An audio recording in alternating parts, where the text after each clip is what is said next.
Hey everyone, कैसे आप सब। आई होप आप सब अच्छे होंगे और अच्छे से प्रिपरेशन कर रहे होंगे। तो गाइज वेलकम और welcome back to the channel. In this video share करूँगी मैं आपके साथ में अपना लास्ट ईयर का SBI PO pre score card और लर्निंग फ्रॉम मिस्टेक्स। तो सबसे पहले आप देख लीजिए कि ये जो स्कोर कार्ड है वो ब्लिंक हो रहा होगा यहाँ पे स्क्रीन पे। राजस्थान स्टेट से अप्लाई किया था, जनरल कैटेगरी है, तो राजस्थान की कट ऑफ गई है 63 जनरल की और मेरे मार्क्स है 64.50। मेरा जो ओवरऑल अटैम्प्ट था वो 70 के आसपास था, नॉट एग्जैक्टली 70, 66 से 67 के आसपास हो सकता है, ठीक है, अराउंड। तो ये चीज़ मैं बोलना चाह रही हूँ कि एक तो चीज़ ये याद रखना कि ओवरऑल कट ऑफ है, सेक्शनल कट ऑफ यहाँ पर नहीं है, ठीक है। सेक्शनल कट ऑफ नहीं है, उसके बावजूद भी हर सेक्शन में जब आप अच्छा अटैम्प्ट करते हैं तो आपको क्या होगा कि ओवरऑल क्लियर करने में बहुत ही ज़्यादा फ़ायदा होगा। ओके, अब बात करते हैं कि जो मेरी लर्निंग फ्रॉम मिस्टेक्स है वो क्या है, ठीक है। अगर आप वीडियो को लास्ट तक देखेंगे तो आपके भी बहुत सारे ऐसे डाउट्स होंगे जो ऑटोमेटिकली क्लियर हो जाएंगे। मैं हमेशा आप लोगों से समझाती हूँ, सबसे पहली चीज़ आपको क्या करना है, स्पीड एंड एक्यूरेसी पे फोकस करना है। स्पीड एंड एक्यूरेसी पे फोकस करना है। देखो, हम जैसे स्टूडेंट्स क्या होते हैं ना, हम जो पूरे ईयर का सबसे बड़ा एग्ज़ाम होता है बैंकिंग एग्जामिनेशन में, सबसे बड़ा क्यों, क्योंकि कहते हैं कि बाप of all the banks SBI है, डेफिनेटली है। लेवल भी अच्छा आता है, ठीक है, डेफिनेटली है। तो क्या बच्चों का सिलेक्शन नहीं होता, लेवल अच्छा आता है तो डेफिनेटली होता है। चाहे पैटर्न कितना भी चेंज हो, बच्चों का सिलेक्शन होता है, डेफिनेटली होता है। तो फिर आप क्यों नहीं कर सकते, आप भी क्लियर कर सकते हो। उन्हीं स्टूडेंट्स में से, आप में से ही कुछ स्टूडेंट्स जो है आगे आने वाले टाइम में क्लियर करेंगे, और उनमें से अगर आप भी चाहते हैं उस एग्ज़ाम को क्लियर करना तो इस बात को ध्यान से समझिए कि पहली चीज़ ना, इसको टफ लेना और अपने माइंड के अंदर बहुत सारी इमेजेस को बनाना बंद कर दीजिए।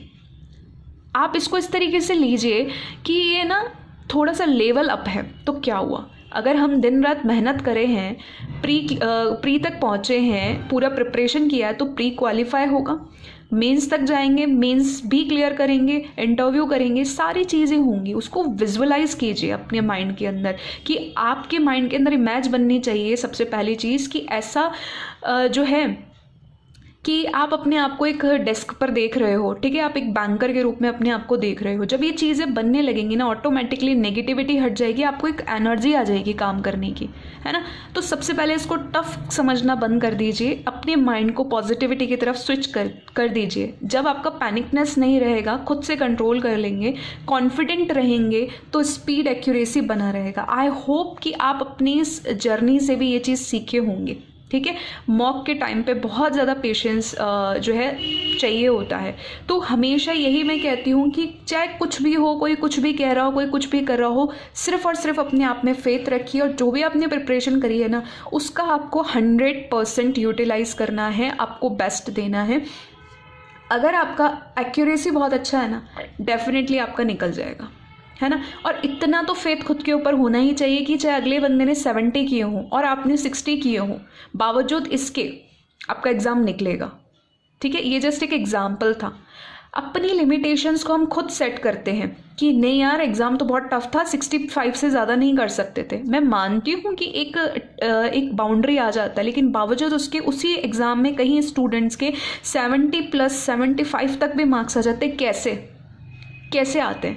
वो इसीलिए आते हैं कि वो कोई लिमिट सेट नहीं करते हैं। उनका लिमिट जो है वो उसको तोड़ करके अपना बियॉन्ड चले जाते हैं, अपना 200% देते हैं, 500% देते हैं। वो जस्ट अपने आप पर फेथ रखते हैं, ठीक है। ये चीज़ क्लियर है ना। अगर ये चीज़ क्लियर है ना, तो एग्ज़ाम जो है उसको निकालने के आप बहुत नज़दीक पहुंच चुके हैं ना। कुछ लास्ट दिन बचे हैं आपके, 17 से आपका करीबन SBI स्टार्ट होगा, ठीक है। तो उस लास्ट दिनों के अंदर सबसे पहले आपको प्रीवियस ईयर पेपर्स से रूबरू होना है, ठीक है। प्रीवियस ईयर पेपर्स जब आप लगाते हैं लास्ट 3 ईयर्स के, तो 2021, 2020 और 2019 का जब आप लगाएंगे तो एग्ज़ाम में कॉन्फिडेंट फील करेंगे कि आपने लगाया था प्रीवियस ईयर पेपर। जो भी आपने प्रिपरेशन करी है उसके अंदर एनालिसिस हो जाता है सारे टॉपिक्स का ऑलमोस्ट, ठीक है। ये चीज़ है। दूसरी चीज़, आपको स्किप मेथड आना चाहिए कि अगर आपको स्किप आता है कि समझ आना चाहिए आपको कि ये थोड़ा सा आप क्वेश्चन को देख करके कि यार ये स्किप ही करना है अपने को अल्टीमेटली, फिर उस पर जाना नहीं होता है दोबारा, वो स्किप मतलब स्किप ही करना है, ठीक है। अगर आप इसको ईगो पे ले लोगे ना तो भैया फिर गड़बड़ वाला काम हो जाएगा, है ना। इसको ईगो पे नहीं लेना है। और स्किप में फॉर एग्जाम्पल हमेशा बताती हूँ, वर्ड यूजेस जो होता है ना उसमें रिस्क मत लिया करो जब तक कि पूरी तरीके से श्योर नहीं हो, ठीक है। लॉजिकल रीजनिंग का कोई एक आध क्वेश्चन देखने को मिल गया, अगर आपको आता नहीं है, बहुत कम चांसेस है, बाई चांस एक नंबर में डाल दिया, बहुत ज़्यादा श्योर हो तो करो, अदरवाइज इसको स्किप इट, ठीक है। मैं ऐसा कह रही हूँ इसलिए नहीं, ये समझा रही थी मैं, क्योंकि मैं इनको हमेशा क्या करती हूँ, ईगो पे नहीं लेती हूँ, छोड़ देती हूँ, क्योंकि मुझे पता है कि इसमें अपना नहीं बैठ पाएगा सिनेरियो, ठीक है। तो गलत करने से बेहतर है कि हम एक्यूरेसी पे फोकस करें। नंबर ऑफ अटैम्प्ट्स को ज़्यादा बढ़ाने की कोशिश मत करना, वरना ये चीज़ आपको बहुत ही ज़्यादा दुखदाई साबित होगी। समझ आ रही है। तुक्के को अवॉइड करना, तुक्का वुक्का कुछ नहीं लगाना है। SBI PO का एग्ज़ाम है, जो भी आपने पढ़ा है उसी में से बनेगा। थोड़ा सा लेवल अप आ सकता है, थोड़ा सा इजी भी आ सकता है, तो वो डिपेंड करता है क्या शिफ्ट है, तो उस हिसाब से आपका एग्ज़ाम बनेगा।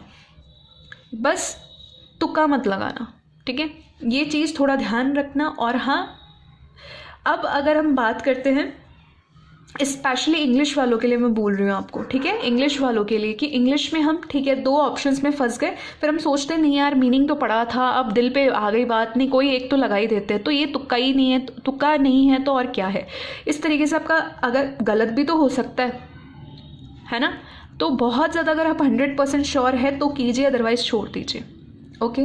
तो लास्ट दिनों में क्या करना है, प्रीवियस ईयर पेपर लगाना है, इन चीज़ों का थोड़ा सा ध्यान रखना है। साथ में एक चीज़ मैं आपको सजेस्ट करूँगी कि जो डेटा सफिशिएंसी है वो, चाहे आप उसके कुछ क्वेश्चंस लगाएं, ठीक है, क्वांट के अंदर भी आता है आपका, और रीजनिंग के अंदर किसी न किसी आपको जो है शिफ्ट में देखने को मिल सकता है, मे बी हर शिफ्ट में देखने को मिले। साथ में क्वांट में एक और टॉपिक भी होता है, क्वांटिटी 1 और क्वांटिटी 2। इसके क्वेश्चंस को ज़रूर आप लगा के जाना। कुछ दिन बचे हैं, अगर आप 3-3 क्वेश्चंस भी डेली लगाते हैं या 5-5 क्वेश्चंस भी लगाते हैं तो आपकी बात बन जाएगी, है ना। एग्जाम में कॉन्फिडेंस रहेगा, ऐसा नहीं रहेगा कि यार इसकी तो प्रैक्टिस नहीं की, लास्ट टाइम पे तो आया नहीं था, अभी कहाँ से आ गया एकदम से, है ना। तो वो चीज़ आपका माइंड है ना, पैनिक आपको उस सिचुएशन में भी नहीं होने देगा, क्योंकि आपने ऑलरेडी क्या किया था, इसका प्रैक्टिस कर लिया था।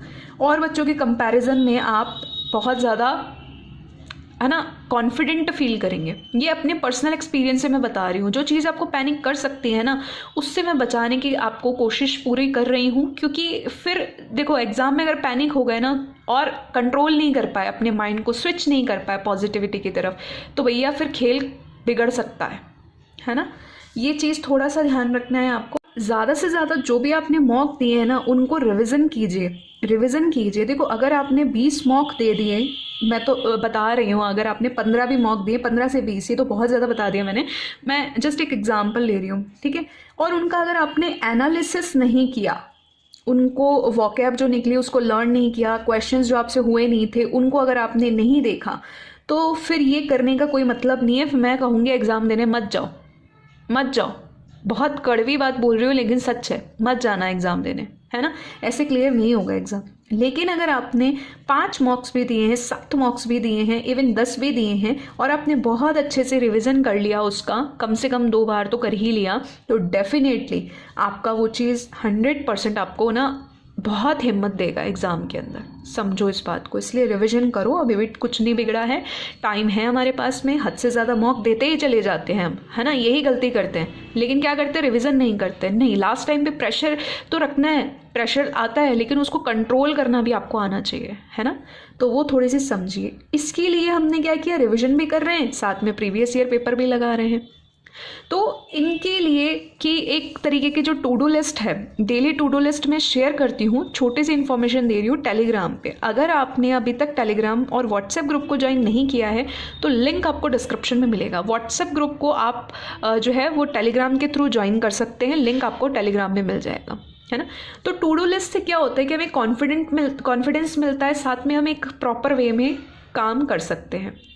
ओके, अभी कुछ दिन बचे हैं हमारे पास में, तो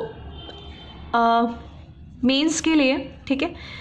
अब जिनको लग रहा है कि हमारा एग्ज़ाम बहुत ज़्यादा नियर आ चुका है, 4-5 दिन बचे हैं, तो प्लीज़ आप मेंस को थोड़ा अवॉइड कीजिए, है ना। अभी के टाइम पे आप मेंस को थोड़ा अवॉइड कर लीजिए। तो और जिनको लग रहा है कि अभी कुछ दिन हैं, 6-7 दिन हैं, तो आप मेंस को थोड़ा बहुत कर सकते हैं, लेकिन हल्का फुल्का, ठीक है। और वो हल्का फुल्का कितना क्या करना है वो टू डू लिस्ट में आपको बताया गया है, ठीक है। डेली आती है टू डू लिस्ट, तो आप उसके अंदर देख सकते हैं। ओके, तो ये एक छोटी सी जानकारी ये थी ना। एक बहुत छोटा सा डाउट आता है कि उससे पहले एक ज़रा सी मैं बात और बता दूं कि देखो, जो सिलेबस है वो तो आप कंप्लीट करोगे, लेकिन थोड़ा ध्यान देना कुछ टॉपिक्स पे। जैसे कि क्वांट के अंदर अगर मैं बात करती हूँ तो थोड़ा अर्थमेटिक पे फोकस करना आप लोग, ठीक है। अर्थमेटिक के फोकस करना, और डीआई पे तो ऑफकोर्स रहेगा, रॉन्ग नंबर सीरीज यहाँ पूछा जाएगा, और अप्रॉक्सीमेशन, ठीक है। ये कुछ क्वेश्चंस आपको देखने को मिलेंगे। एक्स्ट्रा में मैंने डेटा सफिशिएंसी और Q1 Q2 बता दिया आपको। और रीजनिंग के अंदर अगर हम बात करते हैं तो रीजनिंग के अंदर थोड़ा सा सोच के चलना कि इनपुट आउटपुट का क्वेश्चन मिल सकता है, ठीक है। और डेटा सफिशिएंसी आपको बता दिया गया है। तो ये कुछ क्वेश्चंस है जो कि थोड़ा ज़्यादा फोकस कीजिए, बाकी क्वेश्चंस तो हम करते ही हैं, है ना। तो आराम से हो जाएगा, है ना। और जो आपका इंग्लिश है, इंग्लिश भी आई थिंक आपने ओवरऑल जो भी सिलेबस है उसको अच्छे से कर लिया होगा। बस इंग्लिश में देखो आ तो कुछ भी सकता है, बट वही कॉमन है आपके आरसी और क्लोज टेस्ट आपका आएगा ही आएगा। पैरा जंबल आपको देखने को मिलेगा, और पैरा जंबल भी ओल्ड पैटर्न पे आपको ज़्यादा देखने को मिल सकता है। थोड़ा इस चीज़ से अवेयर होके जाना, है ना, क्योंकि ये छोटी छोटी सी स्टेप्स जो है ना बहुत माइनर से लगते हैं, लेकिन जब एग्ज़ाम में अगर आ जाते हैं और प्रैक्टिस नहीं होता है ना, इतना दिमाग ख़राब होता है और उस चीज़ का इम्पैक्ट आपके एग्ज़ाम पे आता है। वो नहीं होना चाहिए। क्यों? क्योंकि हमारे पास अभी कुछ दिन हैं, हम इसको हैंडल कर सकते हैं, ठीक है। अपने फियर को अपने आप के ऊपर हावी मत होने दो। फियर कब आता है? जब आपकी प्रैक्टिस कम होती है, आपके एफर्ट्स कम होते हैं। मैम मेरे पास में मैसेजेस आते हैं, मैम इसके मार्क्स जो है ना इस मॉक में इतने आ गए, मैम 70 मार्क्स ले आया, मैम 70 मार्क्स के ये कर रही हैं, ठीक है मैम, हमारे तो 60 आ रहे हैं। भैया आप कंपेयर करने की जगह ये चीज़ सोचो कि पहली चीज़ तो आपको कंपेयर खुद से करना चाहिए कि हो सकता है आपके पहले 55 आ रहे हो, 40 आ रहे हो, लेकिन अभी आपके 60 आ रहे हैं। यार एग्ज़ाम में भी 60 आ जाएंगे हमारे, तो रियल एग्जाम में भी हम 60 कर ले जाएंगे। अब नेक्स्ट टारगेट है कि 65 to 70 लेके आना है मॉक में।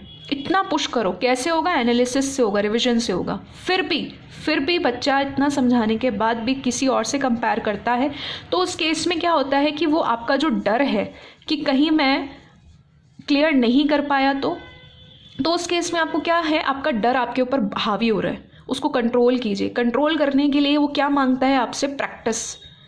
Practice makes a man perfect. मेहनत का कोई शॉर्टकट नहीं है। मेहनत क्या, जो आपने बस पढ़ लिया है ना उसको रिवाइज कर लीजिए, रिविजन कीजिए, उसको लर्न कर लीजिए, ठीक है।